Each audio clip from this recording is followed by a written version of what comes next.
አድራለሁ ፈጣሪን እንዲጠብቀኝ አምናለሁ ላይ ላይ ላይ ላይ ላይ ላይ ላይ ላይ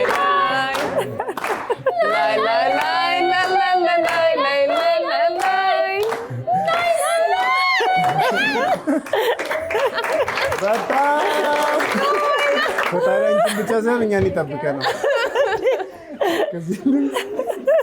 አይ በቃ ማለት ከባድ ድምፅ ፌቨን እንዴት አገኘሽው ራስሽን? አትወጂም ዘፈን? ፕሬዘንት ለማድረግ የሆነ የታመቀ ነገር አለ። አንድ ቀን በቀጭኑ ነው የወጣው። ሌላ ጊዜ በሰፊ ይወጣል። ወፍራሙ የወጣ ቀን እኔ አሁን ድምፅ ሃይኪንግ ነው ይመስላል።